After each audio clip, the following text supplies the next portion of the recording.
Muy buenas noches, soy Gonzalo Priale, esto es 4 a la N. Y bueno, tengo que decir que la semana pasada hubo una buena noticia, se aprobó la bicameralidad, que es un buen paso dentro de varios pasos necesarios para una reforma política que permita que en el país tengamos mejores gobiernos. Por otro lado, la semana pasada la coyuntura se mantuvo muy movida, y no solo por la crisis ministerial. Desde que se removió al ministro de Energía y Minas, Perú Libre parece haber empezado a desmarcarse de su arreglo tácito con el Ejecutivo para llevar la fiesta en paz. Por si fuera poco, continúa un tole-tole entre fiscales supremos, congresistas y la Junta Nacional de Justicia. Lo mejor que podría pasar ahora es que tras la designación del nuevo gabinete se disipe la turbulencia y vuelva la calma pronto. Y que el gobierno formule una agenda con reformas necesarias que permitan retomar el rumbo para volver a crecer con dinamismo y que sea capaz de implementar las reformas.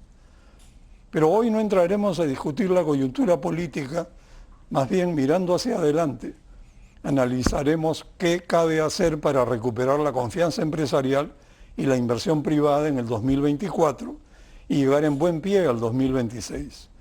Esta noche conversaremos de estos temas con Alfonso Bustamante, presidente de CONFIEP, Jesús Salazar, presidente de la Sociedad Nacional de Industrias, y Alfredo Torne, ex ministro de Economía y Finanzas. Muy buenas noches a ustedes. Un gusto tenerlos aquí. Alfonso, ¿qué señales claras esperarías del MEF y del Ejecutivo para recuperar la confianza empresarial? Gracias por la invitación. La confianza es algo que se gana de a poco y es algo que se pierde de manera muy rápida. Evidentemente la violencia política que vemos hoy día no ayuda a recuperar la confianza. Necesitamos las señales claras de un Estado que quiera promover la reactivación económica. Vemos que el gobierno, es un gobierno que no tiene malas intenciones, pero es un gobierno que no mete goles, es un gobierno que no puede ejecutar, aparentemente que no sabe cómo. Desde el sector privado estamos promoviendo activamente el tema de obras por impuestos como un mecanismo de salvataje ante la inoperatividad del Estado. La reactivación de las APPs es fundamental, tenemos un déficit de infraestructura enorme, ¿no? Y por otro lado, ese déficit de infraestructura se convierte en una gran posibilidad de reactivación económica. La permisología, por ejemplo, la gran traba de la permisología. Vamos a hablar sectorialmente. En el sector minero, vemos que cuando el mundo está ávido de cobre, en el Perú tenemos decenas de miles de millones de dólares en proyectos de cobre que no pueden ser ejecutados porque tenemos alguna traba en alguna de la larguísima cadena de permisos y sociales, ambientales, pero sobre todo administrativos. Se prometió la ventanilla única para simplificar estos trámites, pero sin embargo, cuando vemos la ventanilla única, lo único que hace esta es dirigirte a las páginas web de otras entidades del Estado para que vayas a continuar con tus trámites. Es decir, no existe tal cosa. Demora, en mi experiencia personal de desarrollador, de centrales eléctricas, por ejemplo, nos demora 6 años en conseguir los permisos y 1 año y medio más o menos en terminar la obra, lo cual es absurdo porque en 7 u 8 años la realidad económica puede habernos superado ya y ya puede ser no negocio para nosotros hacer una o tal cosa. Y esto puede repetirse en todos los otros sectores. En el sector agrario no vemos que hay una medida de tratar de recuperar la competitividad agraria, vemos que tenemos una serie de deficiencias en el campo, por ejemplo, el déficit de infraestructura y de servicios es abismal, no es como hacer un negocio en Lima, que tus trabajadores van a la esquina, toman un bus, llegan mal y demora, pero llegan. te conectas a la luz, te conectas al agua, a todos los servicios públicos. En el sector rural no existe eso, ¿no? Y por ende necesita una regulación especial que te ayude a compensarlo.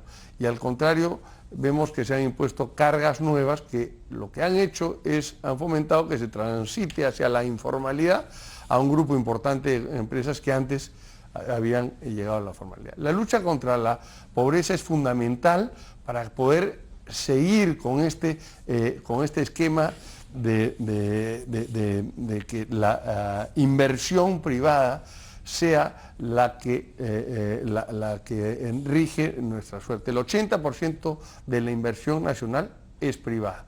O sea, si no activamos el sector privado, entonces no activamos al país y crece la pobreza. Bueno, más adelante vamos a volver sobre algunos puntos en detalle. Y Jesús, quería preguntarte, ¿cómo le fue a la industria en el 2023 y qué esperan en el 2024? Primero, gracias Gonzalo por la invitación. No, un gusto. Empezamos con una pregunta que me lleva a muchas reflexiones. Primero, la industria fue uno de los 3 sectores más golpeados. Después de pesca, construcción, manufactura, somos los más golpeados en el año 23. La industria tuvo su tercer peor año de los últimos 30 años. Es una cifra que nos llama también poderosa la atención. 15 meses consecutivos en negativo y seguimos en negativo. En otras palabras, la industria manufacturera del año 23 en el Perú retrocedió mucho y estamos con una producción similar al año 2012. Mira todo lo que hemos retrocedido. Esto fundamentalmente, ¿por qué fue? Por el tema de la demanda. O sea, la industria se detuvo y se paralizó por el tema de la baja demanda. Y baja demanda que nos trajo las consecuencias de todos conocemos, los conflictos sociales y demás cosas. El tema de la sensación del empresario industrial de cómo va el Perú y qué esperaría el 24, aunque te parezca mentira, es de optimismo. Nosotros esperamos el año 24 con mucho optimismo. Y es más, hemos salido a los medios a decir que el 24 tiene que ser ese año del punto de inflexión de nuestra economía. El Perú no puede resignarse a crecer un 2.5 o 3% como hemos escuchado del Ministerio de Economía. Nosotros venimos diciendo y de forma insistente que el Perú debe crecer por encima del 4%. Hacerlo por menos significa aceptar un rebote estadístico. Y la pregunta es, ¿el Perú puede crecer más del 4% del 24? Por supuesto que sí. ¿Qué necesitamos hacer? ¿Cómo se recupera la confianza en el tema del empresariado? Con un Estado eficaz y un Estado eficiente, ¿no es cierto? ¿Qué muestras tiene que dar el gobierno de esa eficacia y de esa eficiencia? Pues tener planes de desarrollo estratégico claros, que no los tenemos. No lo tenemos en temas tan esenciales como el tema de la inseguridad ciudadana. El crimen sigue ganando terreno en el Perú. La inversión pública está desordenada, Gonzalo. Hicimos un pequeño cálculo de cuánto tuvo el Perú en los últimos 10 años de presupuesto para inversiones en infraestructura, por ejemplo, en sus diferentes niveles de gobierno. Municipalidades distritales, provinciales, gobiernos locales, ministerios, instituciones, en fin. En los 10 años, más o menos, llegó a 390.000 millones de soles. Eso es lo que tuvo el Perú como presupuesto. No lo gastó todo, pero eso era el presupuesto. ¿Y cuánto es la brecha de infraestructura en el Perú al año 21, que fue más o menos calculado? 363.000 millones de soles. Quiere decir que el Perú, en 10 años, tuvo el recurso necesario para cerrar toda la brecha de infraestructura de nuestro país. ¿Dónde está el problema entonces? Que el Estado peruano no es eficaz y mucho menos eficiente, no tiene un plan de desarrollo. Necesitamos generar confianza de que el Perú sabe a dónde camina y tiene su presupuesto bien ejecutado. Yo creo que necesitamos hacer muchas cosas, pero regresando al tema industrial, creo que el sector industrial este año podría tener un no solo rebote estadístico, sino un crecimiento sustantivo, pero para eso hay que trabajar mucho, ¿no? Alfredo, es imperioso generar confianza en el sector privado para que vuelva a invertir. Pero el gobierno no la tiene fácil. Heredó las expectativas empresariales deprimidas por el desastroso gobierno de Castillo y con frecuencia no parece confiar el mismo gobierno en el sector privado. ¿La desconfianza que provoca el gobierno tiene raíces estructurales? A ver, yo creo que la confianza se construye en base a medidas muy concretas, no se construye en base a simplemente decir que vamos a generar confianza. Yo creo que tiene que haber una relación entre acciones y respuestas. Y yo pienso que eso no hay. Si yo reviso, y acabamos de publicar un reporte minero que es interesante que lo revisen, donde vemos cómo es que el Estado, lo que dice Jesús, se ha convertido cada vez más eficiente. Pongo un simple ejemplo.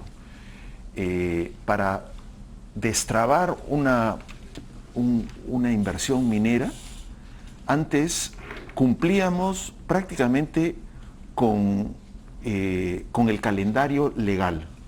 Hoy día nos retrasamos en 50% de ese calendario legal. Es decir, simplemente para que una obra pase por todas las oficinas que tienen que pasar, se demora una eternidad. Son cerca de 300 procesos que un empresario tiene que pasar para aprobar una obra. Estoy hablando de una obra minera, ¿no? La infraestructura es muy parecida. Yo sí creo que realmente tenemos que empezar con una gran simplificación administrativa. Y es un poco lo que decía Alfonso. Tiene que haber un silencio administrativo positivo. Yo creo que lo que debería hacer el gobierno es priorizar ciertas obras o ciertas inversiones que ya están listas y decirle a las oficinas que tienen que aprobarse, NACE, etcétera, etcétera, te doy X número de días para aprobar el estudio de impacto ambiental, las distintas requerimientos que tiene una obra. Si en 70 días no me das una respuesta, entonces yo doy por aprobada el proceso. Hoy día la cantidad de oficinas por las que tiene que pasar un empresario es pavorosa. Y yo pienso que eso es lo que ha cambiado. Yo creo que eso fue lo que fue Castillo y lamentablemente eso no se ha revertido, ¿no? Ahora, yo quisiera entrar un poco al debate y me parece que aparte de la simplificación, creo que hay 4 otros elementos que hay que pensar en serio. El segundo es un shock de inversión. El gobierno tiene que elegir, no muchas, unas cuantas obras mineras, unas cuantas obras de infraestructura y decir, estas 10 obras van, y van, y van, ¿no? Y el gobierno tiene que concentrarse en sacar eso, porque nos sucede que queremos sacar un montón de obras, ¿no? Ahora queremos el anillo vial periférico, queremos hacer no sé cuántas obras, etcétera, etcétera. Y tenemos algo que es bien sencillito.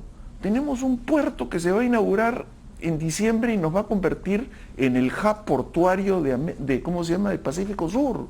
Si realmente no sacamos esas obras, no vamos a poder beneficiarnos de ese potencial. Lo tenemos ahí, es un regalo. El segundo, yo creo que es un paquete tributario. Tenemos que hacer una simplificación tributaria. Tenemos que hacer una simplificación tributaria. Lo que se ha planteado, lo que planteó el ministro anterior, a mí me parece que estuvo muy mal planteado. Esta idea de dejar el régimen general y dejar el RUS es lo peor.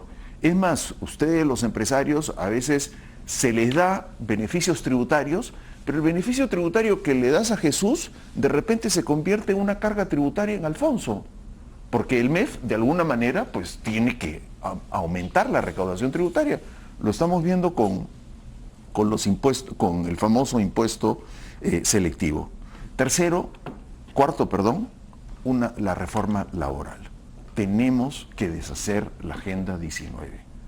Hay que cambiar. O sea, los servicios para las empresas son claves. No hay ninguna empresa que no pueda tener trabajadores de servicio. Agricultura prácticamente ha botado 500.000 de trabajadores de empleo. Es una bestialidad. Y simplemente por un capricho de una mala ley que se hizo en ese momento. Y por último, yo coincido con Alfonso, tenemos que pensar en una política social. Hoy día la pobreza está en nuestras ciudades. Ya no está en el ámbito rural, está en nuestras ciudades y la pobreza está en los puntos más altos el día que salga los estimados de pobreza, vamos a tener una pobreza tan alta como la de la pandemia. Y yo creo que eso es una espada de Damocles sobre nosotros y que no nos permite avanzar porque no estamos generando riqueza a nuestra gente, que creo que es lo más importante, ¿no? Alfonso, hasta ahora el gobierno se dedicó a sobrevivir, pero dejó de gobernar. En estas condiciones, y viene al tema después de lo dicho por Alfredo, ¿crees que podría implementar este gobierno algunas reformas necesarias? Sí, claramente lo puede hacer. Voy a sumar a lo que han dicho mis compañeros acá, porque creo que estamos en la misma línea. Alfredo acaba de hablar del shock de inversión. Entonces, ¿cómo logramos un shock de inversión? ¿Y cómo logramos que salgan sí o sí cuando estamos tan complicados? Por supuesto que la simplificación administrativa es algo que necesitamos, pero hoy día, ya para mañana, para pasado, agarremos prácticas que las hemos visto en otros lados.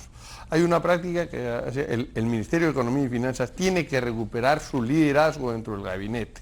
Ese liderazgo te permite además hacer un acompañamiento a esas inversiones emblemáticas. Tienen que salir sí o sí, ok. Entonces vamos a transitar por esa ley de procedimientos administrativos del Estado, que es un suplicio, que además ha venido creciendo el número de pasos. Eso es además como una escalera, no te puedes saltar los escalones, tienes que dar un paso para volver a otra entidad con el siguiente y así sucesivamente. Y no existe ninguna motivación en el funcionario público hoy día de hacer las aprobaciones. Por el contrario, están muy motivados a no hacer nada. Con lo cual, al no haber una consecuencia, estos establecen 30 días para emitir una respuesta, pero no establece qué pasa si es que no lo cumplo. Entonces, lo que debería ser 30 días, el escalón de 30 días se convierte en un escalón de 6 meses. Entonces, ese acompañamiento del MEF a esos proyectos emblemáticos es una solución inmediatista para ese shock que es tan necesario. Jesús dijo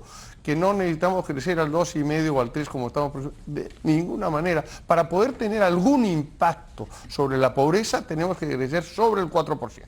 Algún impacto sobre la pobreza, y hablando de la pobreza, vinculado además al modelo económico que hoy día nos achacan a los empresarios la responsabilidad de que hoy día solo esto ha servido para algunos y no para todos, mi respuesta es que ya hemos visto, Jesús mencionó también, cuál es el presupuesto nacional. Impensable hace algunos años, impensable tener ese presupuesto hoy día, y hoy día esto está muy mal administrado, se queda sin administrar.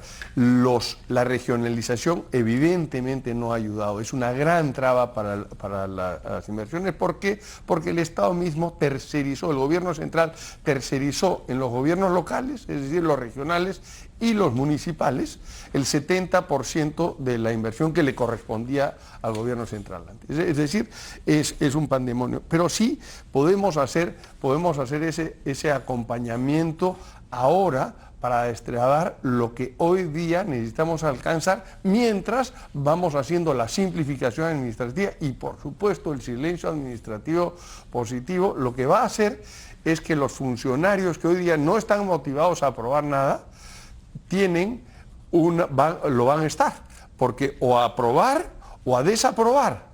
No se trata de bajar la calidad regulatoria, en el contrario, sino mejorarla. El funcionario que no conteste y que no cumpla con sus plazos está asumiendo la responsabilidad de haberlo aprobado implícitamente. Eso creo que tiene muchísima fuerza y esto nos va a ayudar en el camino.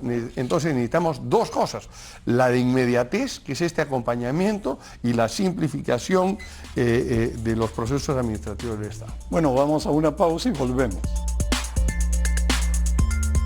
Alfredo, aunque a menor ritmo, seguimos creciendo en los últimos años, a pesar de la inestabilidad política y la cantidad de presidentes.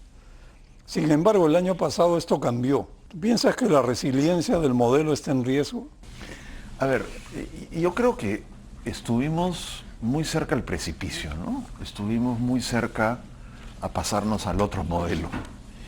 Y creo que es importante dividir un poco tu respuesta.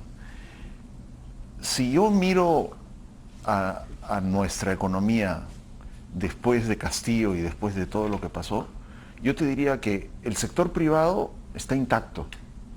No se estatizó ninguna empresa, a Alfonso no le quitaron su plata, Jesús tampoco le quitaron su plata. Esa parte, yo creo que con incentivos correctos, ellos van a responder como una economía de mercado, ¿no? Donde está el problema es en la gestión pública. Es ahí donde hemos retorcido el modelo a más no poder. Hemos metido gente que no califica, bueno, lo hemos visto con lo que ha pasado la semana pasada. Hay gente que está en puestos que no realiza sus funciones, por ejemplo, tienen que aprobar inversiones y yo estoy seguro que ni siquiera saben qué es lo que tienen que aprobar, ¿no? Y creo que no hay una disciplina del manejo gubernamental. Yo hasta la saciedad he dicho, y lo he investigado con mucho detalle, y me he hecho la pregunta, ¿qué es lo que hace que un país se convierta en una economía moderna? Y lo que cambia realmente, lo que ha hecho cambiar a los países hacia una economía moderna, es el servicio civil profesionalizado. Y nosotros no tenemos un servicio civil profesionalizado. Tenemos bolsones, tenemos, por ejemplo, en el servicio exterior, en la Cancillería, hay una meritocracia, ¿no? Pero en el MEF también hay un poco de meritocracia y en el Banco Central otro poco de meritocracia. Pero es como que yo le pregunte a Alfonso, me imagino que la persona que entra a su empresa, pues puede entrar a trabajar en la tierra y si le va bien, pues de ahí trabaja en la, ¿cómo se llama?, en la fábrica, de ahí pasa a ser un trabajador administrativo y eventualmente podría ser hasta el CEO de la empresa, ¿no? Entonces, a esa persona se le acompaña. En el Estado no sucede eso. El que trabaja en el MEF, o para ponerlo en otros términos, el que trabaja en agricultura no puede pretender, por ejemplo, ser director o viceministro del MEF, cuando lo debería de poder aspirar a ser, ¿no? Y yo pienso que tenemos que empujar desde el Congreso, y ustedes los empresarios deberían de empujar al Congreso una gran reforma del servicio civil, un servicio civil meritocrático, con bonos bien definidos, que puedan rotar como rotan los trabajadores del Banco Central y hacer islas de eficiencia en el sector público. Yo pienso que eso es lo que tiene que cambiar, en mi opinión, y eso es lo que se ha golpeado más del modelo, y por eso los comentarios de Alfonso, cuando dice que el Estado no está cumpliendo su función de redistribución, no es que no lo quiera, no es que no quiera utilizar el canon y el sobrecanon, es que simplemente no lo saben hacer. Sí, el Estado. Entonces diríamos que lo que no ha funcionado es el Estado, no el modelo. A ver, decir que no ha funcionado es un decir. A mí me parece que se ha bombardeado el Estado, precisamente porque había una propuesta que quería cambio de constitución y quería un Estado ineficiente para ellos poder perpetuarse en el Estado. Y la única manera de hacer eso, un modelo patrimonialista, es votar a la gente buena y poner a la gente mala para beneficiarse del Estado. Entonces, ese es, si quieres, el eslabón más débil que más se ha golpeado y es el que más deberíamos de reforzar nosotros. Jesús, entre los obstáculos para volver a crecer a tasas decentes, está el populismo desatado de congresistas de todos los colores. Nadie se escapa. Por otro lado, el Ejecutivo mantiene aparentemente un pacto de gobernabilidad tácito con fuerzas del Congreso.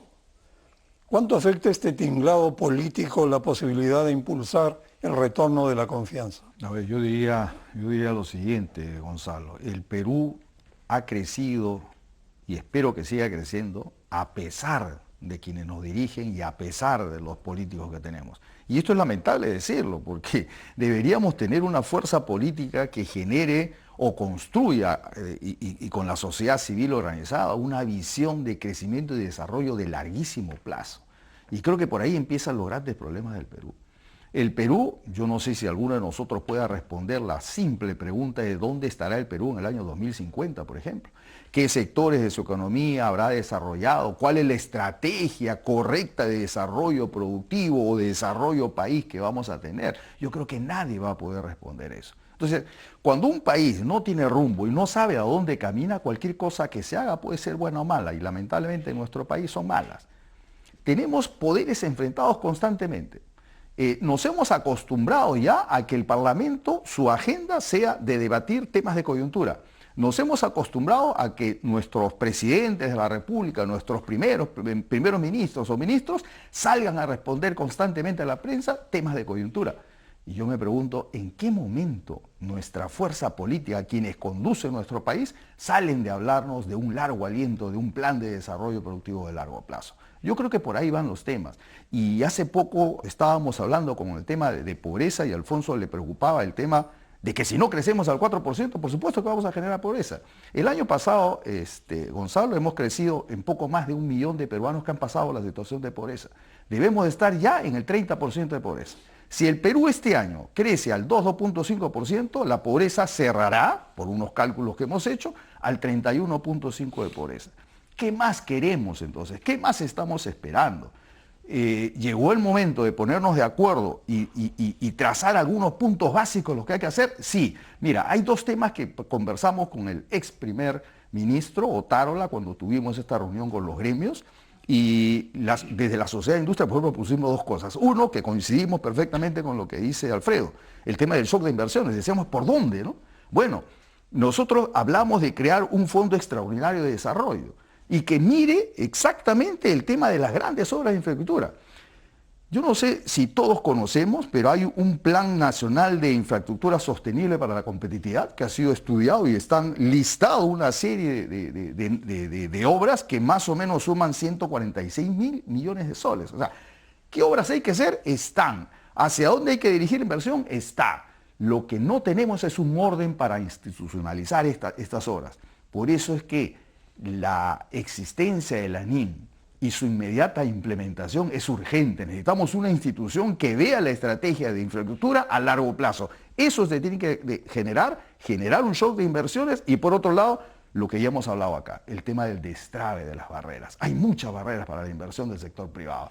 La minería tiene proyectos en general por más de 50.000 millones de dólares. Existen, pero la tramitología no le permite continuar. Yo tengo socios que se quejan, por ejemplo, que para mover una máquina, que es un movimiento menor, hasta ahora van pasando más de un año y los institutos del Estado todavía no dan las autorizaciones. O una socia que quiere exportar y lleva más de 8 meses esperando una autorización de Digesa. No puede ser. Estos son los temas que uno le duele al saber que no tiene un Estado que acompaña a la inversión privada, ¿no? Sí, realmente las cifras son muy fuertes. Tú hablas de una brecha, de una cantidad de proyectos en el plan de infraestructura para la competitividad de unos 146.000 millones. Bueno, en los últimos 5 años se ha devengado 130% de ese monto, cerca de 180.000 millones de soles. Y la aguja no se mueve. Entonces estamos ante un Estado que gasta muy mal, no consigue resultados, la gente está muy insatisfecha y eso pone en peligro justamente la continuidad del país democrático que todos queremos. Alfredo, una pregunta. ¿Cómo ves la posibilidad de cumplir con la regla fiscal de 2% del déficit en el 2024? ¿Es realista pensar, por ejemplo, que se puedan eliminar exoneraciones tributarias y reducir el gasto en remuneraciones? A ver, o sea, pongámoslo en... Yo creo que debemos de cumplir con la regla fiscal. Creo que es un compromiso. Tenemos una situación fiscal muy complicada.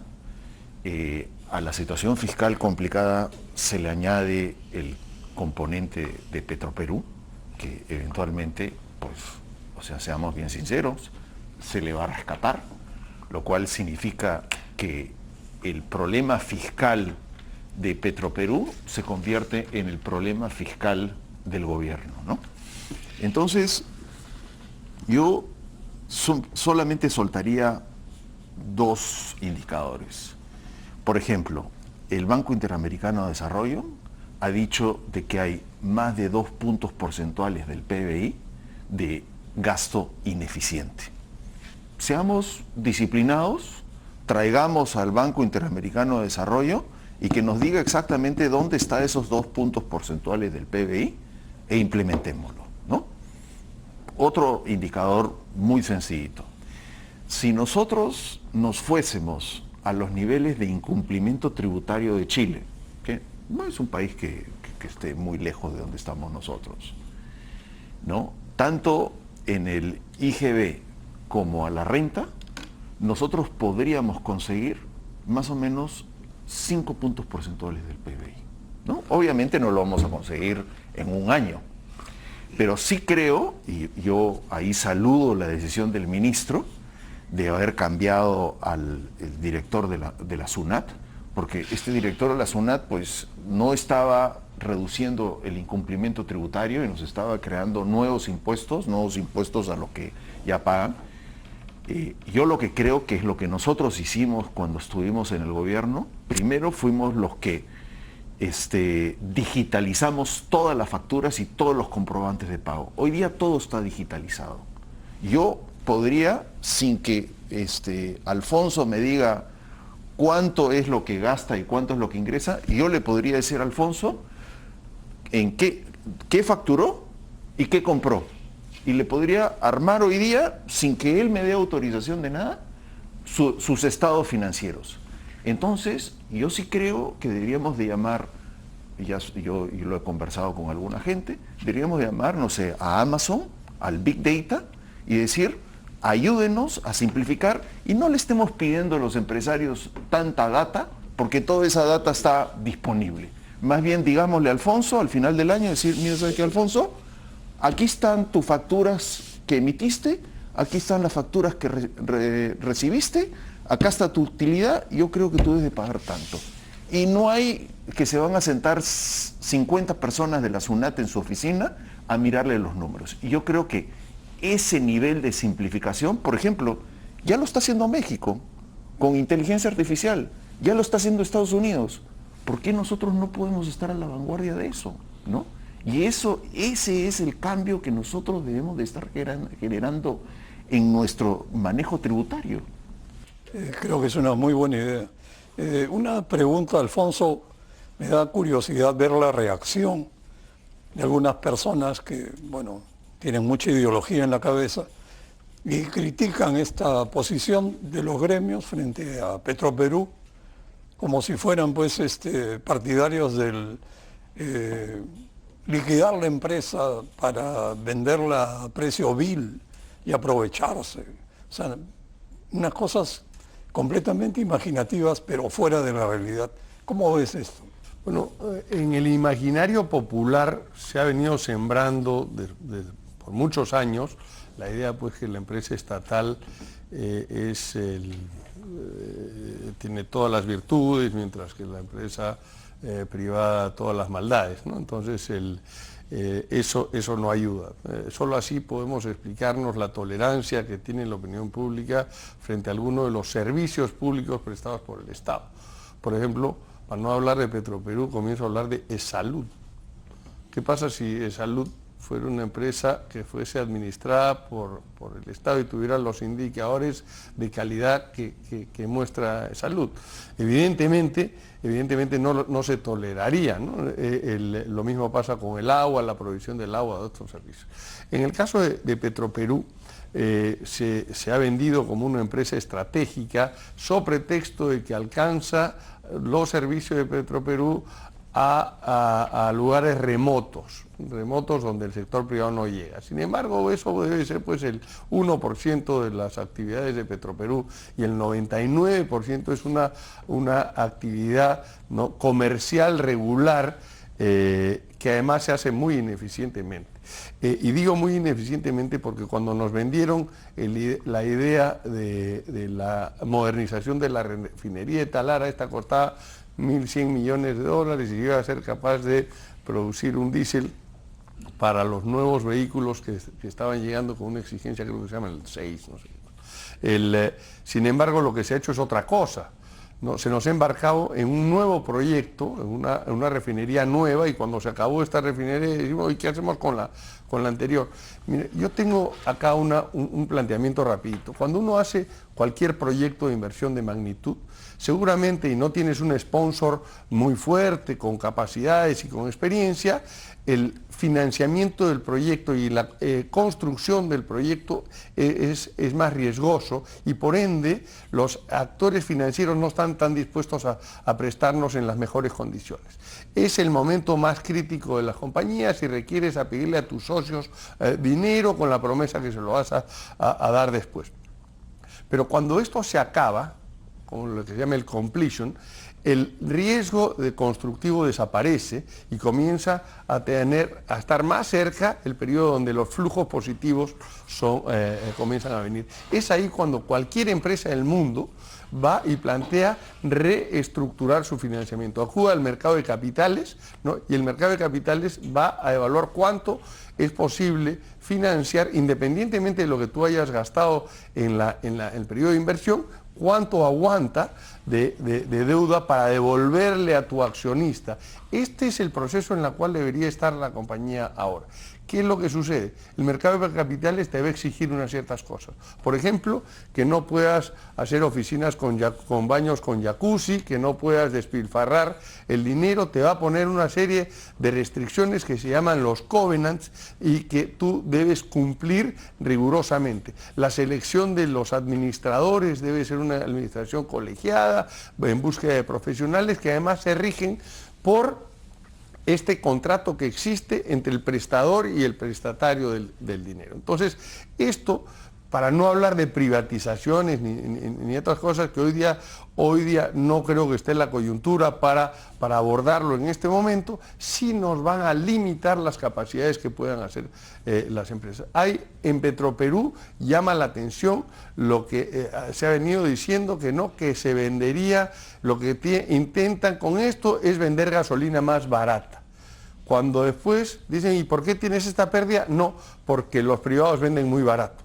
Entonces, realmente no hay una verdadera economía en esto, y la forma más rápida de usar los recursos que temporalmente se han puesto en Petroperú a mejor uso, como por ejemplo financiar colegios, obra pública, una serie de otras cosas, o acompañamiento en todos estos, es volver a ordenar las finanzas de la compañía para recuperar el dinero, ¿no?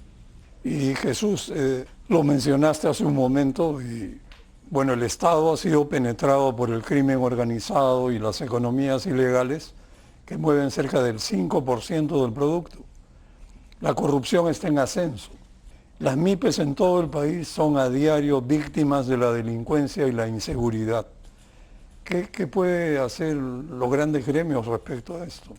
A ver, primero llamar la atención de esta realidad, de esta foto, y tomar conciencia de la informalidad tremenda que vive nuestro país. Yo escuchaba hace un rato a Alfredo hablar sobre el tema de la tributación y cómo se manejan las empresas y cómo va el tema sistematizado. Me parece excelente y creo que por ahí va el camino. Pero me pregunto, ¿qué hacemos con un país que tiene el 80% de sus empresas informales, o de la generación de la riqueza informal? 80%, o sea, el 20% de las empresas o de los negocios en el Perú somos los que tributamos y cargamos toda esa carga tributaria.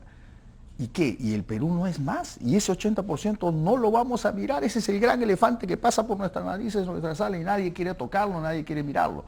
Lo mismo pasa con el tema laboral, Gonzalo. Y también lo dijo Alfredo, si no llegamos a una reforma laboral y seguimos con esa famosa Agenda 19 creada por Castillo y que hasta ahora no se desmonta, vamos a seguir con esos problemas. 77, 78% de informalidad laboral. Cuando estamos sentados en ese Consejo Nacional de Trabajo, que la semana pasada estuvimos ahí sentados con Alfonso, y veíamos los grandes sindicatos hablar sobre los derechos laborales, y por nuestro lado los empresarios, yo me preguntaba, ¿y ese casi 80% de informales que no están representados ahí, que voz tienen en un Consejo Nacional del Trabajo. Esos son los temas, yo diría, fundamentales que necesitamos discutir. Necesitamos empezar a formalizar al Perú, pero nuestra política actual, nuestra visión tributaria actual, ¿fomenta la formalidad o más bien lo está empujando hacia la informalidad? ¿El Perú fomenta la formalidad empresarial o fomenta por ahí el enanismo empresarial y el sacar la vuelta a cada rato a la legislación o a seguir siendo chiquito? Yo creo que ya es hora de hablar qué país queremos y qué tipo de empresarios queremos. Yo estoy de acuerdo con que un país como el nuestro, su gran masa en el tejido empresarial sea micro y pequeña empresa. Eso es normal a nivel del mundo, pero no a los niveles en que estamos nosotros. 99.4% son micro y pequeños empresarios en el Perú. Y mira la estadística que votó INEI, la SUNAT, que es para llamar la atención. En 10 años de estudio, la SUNAT dice, del 100% de microempresarios, ¿cuántos pasaron a ser pequeños empresarios? Menos del 2%. Menos del 2%. ¿Y cuántos pequeños empresarios pasaron a ser medianos empresarios? 1.8%. Y mira lo que te va a llamar más la atención. ¿Cuántos grandes empresarios bajaron de categoría o bajaron de situación? 20%, 19 punto algo. ¿Y a dónde se fueron? ¿A la mediana? No. ¿A la pequeña? No. A la microempresa. Quien se constituye como gran empresario, en 10 años pasó a ser 20% microempresario. Gonzalo, algo está pasando en nuestra forma de ver el Perú que no estamos tomándolo en cuenta. Y los resultados lo estamos viendo todos los años. Queremos seguir siendo un país con la economía informal, con esa generación de riqueza informal que ya es hasta delincuencial, o queremos empezar a sincerar nuestro país, pero necesitamos tocar temas que estoy seguro vamos a tocar muchas heridas. Vamos al Congreso a hablar de esto, no sé qué cosa encontraremos ahí. No sé qué cosa encontraremos. Vamos a esto a hablarlo al Poder Ejecutivo, no sé tampoco qué encontraré. Bueno, vamos a una pausa y volvemos. Alfonso, si no logramos recuperar la confianza de los inversionistas, reactivar la economía y generar empleo en el 2024, el futuro del país va a estar en serio riesgo porque el 2025 comienza la campaña electoral y con docenas de candidatos presidenciales cualquier cosa podría suceder. ¿Cómo ves este panorama? Sí, claro, la gente vota de acuerdo al estado de ánimo que tiene y de acuerdo a la retórica que tiene. Es importante hablar de, primero, la reactivación. Estamos diciendo la reactivación, se perdieron 120.000 puestos de trabajo el año pasado, no solamente tenemos que recuperarlos, sino tenemos que atender los nuevos requerimientos de las personas, ¿no? Y desde la formalidad, veníamos hablando que uno de los grandes flagelos que tenemos es la informalidad, y la informalidad vista no solamente de manera fiscal, sino de forma de cómo el trabajador informal está absolutamente desprotegido, no tiene jubilación, no tiene gratificaciones de julio y diciembre, no tiene vacaciones, no tiene ninguno de los derechos laborales que, como decía Jesús, discutimos en el CNT, y esta es la gran masa de la población y es la gran masa que va a votar. Y si además esta gran masa que va a votar no tiene agua, no tiene desagüe, no tiene acceso a los servicios básicos, educación y salud, ¿no? Si lo reprograman las atenciones de salud para 3 meses más tarde, salud que tarda no es eficiente, ¿no? Entonces, estas personas que han salido de la pobreza monetaria, pero que al carecer del acceso a los servicios básicos, vuelven a ella, ¿no? Porque si tú tienes que comprar el agua en baldes, ¿no? y gastar una parte importante de tus recursos en cosas elementales que además están garantizados por la Constitución, ¿no? Entonces, claramente enfrentar una elección en esas circunstancias es muy malo, ¿no? Y quiero aprovechar de tocar acá la necesarísima reforma electoral, ¿no? Creo que el no enfrentar esto es agravar seriamente la situación de la institucionalidad del Estado y deteriorarla, ¿no? Hablamos de criminalidad, que es hoy día el problema que el 85% de los peruanos identifica como el principal problema del Perú, ¿no? Y sin embargo, ¿quién financia? Al no tener una regulación sobre el financiamiento de los partidos, ¿quién es el que lo financia? Ya hemos visto el financiamiento del crimen organizado de partidos políticos, vemos además la intromisión de infraestructura, me refiero vehículos, banderas de países vecinos en campañas electorales. No hay una adecuada fiscalización de la utilización de los recursos de los partidos políticos en campaña. Entonces está fomentando que sean las actividades ilegales como el narcotráfico, el tráfico de tierras, la minería ilegal, el que financia estos. Entonces esto no lo hacen gratis, lo hacen en búsqueda de cobrar el favor después.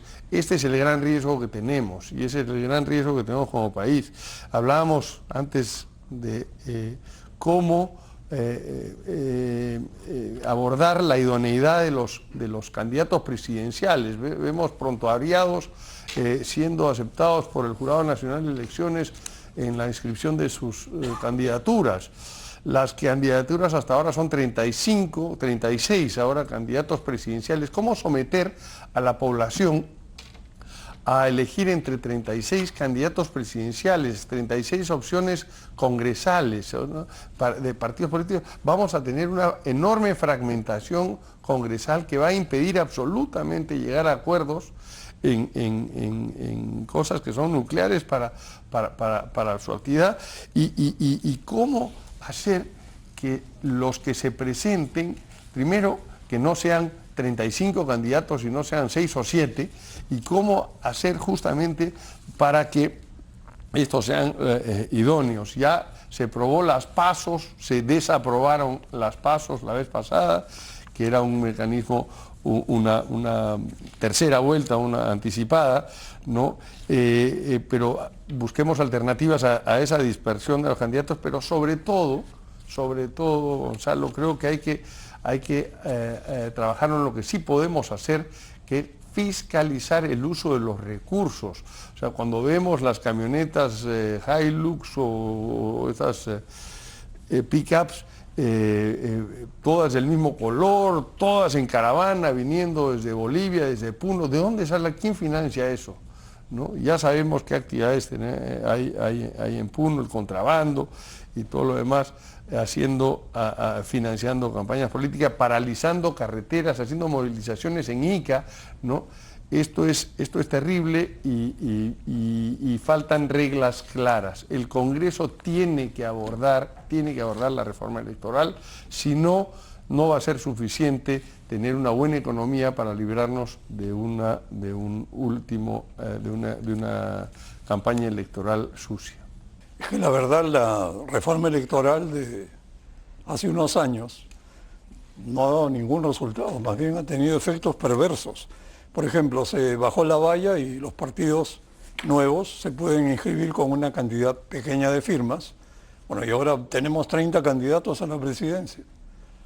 Y además partidos de alquiler o pseudo partidos o clubes de amigos o sabe Dios qué aventureros. Y por otro lado se prohibió los aportes privados y se dejó a los partidos en manos del dinero del Estado, que el Estado no fiscaliza y que no cumple ningún fin útil para los partidos ni para la sociedad. Son dos grandes retrocesos. Y la valla que se supone debería funcionar si es que no sacaban un número de votos en las elecciones y salían del mapa, no se aplica, porque tienen que aplicarlo a los propios interesados y la viven pateando para adelante. Así que esto ha resultado desastroso. Ahora, cambiando de tema, Alfredo, volvamos a la economía y como hemos comentado aquí en la mesa, es imperioso, es necesario llegar a crecer al menos 4% este año, porque crecer 3% o menos alcanza solo para sobrevivir, no es reactivador. ¿Qué tendría que suceder para llegar a crecer este 4%? Mira, te lo pongo en perspectivas. En economía hay una fórmula que se llama capital incremental, el ratio de capital incremental. ¿Qué quiere decir esta fórmula? Es decir, ¿cuánta inversión necesitas para crecer a una determinada tasa? Entonces, antes de esta reunión, yo me puse a ver dónde andaba la inversión privada con respecto al PBI. Si ustedes recuerdan, la inversión privada, pues en las épocas del boom, llegaba por encima del, bueno, la inversión total por encima del 30%, ¿no? La inversión pública era alrededor de 3-4%. Entonces quiere decir que estamos hablando de una inversión privada por encima del 20%. Hoy día, ¿dónde está la inversión privada con respecto al PBI? En 14%. Y a mitad del 2023 estuvo en 11%. Entonces, si utilizamos esta fórmula mágica que tienen los economistas, nos preguntamos, con este ratio de inversión, ¿a cuánto podemos crecer? A 2%. Si queremos crecer al 5%, ¿cuánto necesitamos de inversión? 25%, ¿no? Es decir, 10 puntos porcentuales más de lo que tenemos hoy día, ¿no? Y cuando tú ves, por ejemplo, la cuenta corriente, pues las empresas, las grandes empresas multinacionales, han remitido sus utilidades afuera porque no tenían en qué invertir. La inversión directa extranjera se ha desplomado. Y todos son señales que de alguna manera explican por qué no es que se está dando esta inversión, porque los inversionistas están muy negativos. Entonces, yendo un poco a la respuesta de Alfonso, yo creo que sí, vamos a tener periodos políticos complicados, pero la única manera, como se dice, de compensar este mayor riesgo político es con un shock de confianza muy positivo. Y yo creo que tenemos los elementos para hacerlos. El puerto, no es el puerto de Chancay, los 8 puertos que se van a inaugurar a partir de noviembre de este año, puede ser un cambio radical para nuestro país. Y creo que es un buen elemento para empezar y decir cómo es que ponemos en valor estos 8 puertos que van a estar mirando al Pacífico y que probablemente vamos a jalar el comercio de Ecuador, de Colombia, de Chile y hasta el de Brasil. Y nos vamos a convertir, por ejemplo, mi consultora, los cálculos que hemos hecho, es que más o menos hoy día nosotros movemos alrededor de 2 millones de containers. Vamos a mover 6 millones de containers. México mueve 3 millones de containers. Panamá mueve 2 millones de containers. O sea, nos vamos a convertir de la noche a la mañana en el centro del comercio con Asia-Pacífico. Y esto, o sea, esto es un regalo que no tiene nada que ver con Dina Boluarte, no tiene nada que ver con estrategia nadie. nacional. Y esto es algo que nosotros deberíamos de poner en valor. Es una gran ventaja que nos las están regalando. Como decimos los peruanos, Dios es peruano. Yo agregaría algo, es cierto, pero el problema es llegar al puerto de Chancay. Y hay proyectos de acceso al puerto que son 2 o 3 carreteras importantes que vienen de las zonas mineras, por ejemplo, que el Ministerio de Transportes y Comunicaciones todavía no despierta de su ensueño. Y bueno, si eso va a estar listo en el 2035, el puerto de Chancay va a estar bien poco ocupado. Por otro lado, se necesita una ley de cabotaje moderna que permita pues mover carga por el mar, que es la carretera más rápida que existe. Así que esa tarea es fundamental. Equivale a la última milla para llegar al aeropuerto, que hasta ahora aquí no la podemos resolver. Yo le pediría, pero por favor en un minuto que resuman visión de lo que hemos conversado, Jesús. Bien complicado, pero a ver, algunas ideas sueltas, rápidas, para ver cómo llegar a ese 4% o hasta más. Confianza, inversión, totalmente de acuerdo contigo, Alfredo. La confianza tiene que generarse. El Estado tiene que ayudar a destrabar grandes obras emblemáticas. Tía María tiene que ir, Conga tiene que ir, Maje Sigua 2 tiene que ir, Chavimochic 3 tiene que ir, pero tiene que ir acelerados y con inversión y con presión. El Estado tiene que hacer un shock de inversiones, y hemos visto también en infraestructura. Eso va a jalar mucho al tema de la inversión privada. Totalmente de acuerdo con el megapuerto de Chancay nos va a cambiar la vida a los peruanos y a la región, pero no lo veamos solo como un centro logístico. Chancay se presenta como una gran oportunidad de generar un corredor logístico productivo y de tecnología. Pero, a ver, Chancay demoró 3 años en construirse el megapuerto. Aquí hablamos de hacer, por ejemplo, el parque industrial de Ancón hacia los próximos 20 años. Por el amor de Dios, ¿qué está pasando? Y recién hoy hemos conformado una comisión en el Congreso para ver qué hacemos con el megapuerto. Y los ministros se están reuniendo a ver qué hacemos con la infraestructura del megapuerto. Si realmente vienen en la primera etapa a Chancay 1,5 millones de contenedores, vamos a tener 3.000 contenedores diarios, no sé cómo lo vamos a sacar. Cabotaje no quiere sacar el Congreso. Y la carretera no da, ya colapsó. Alfredo, 1 minuto. Mira, en 1 minuto te cuento una anécdota muy personal. Muy bien. Yo me acuerdo cuando recién llegué al Ministerio de Economía y Kuczynski me dijo, hay que sacar los Juegos Panamericanos, ¿no?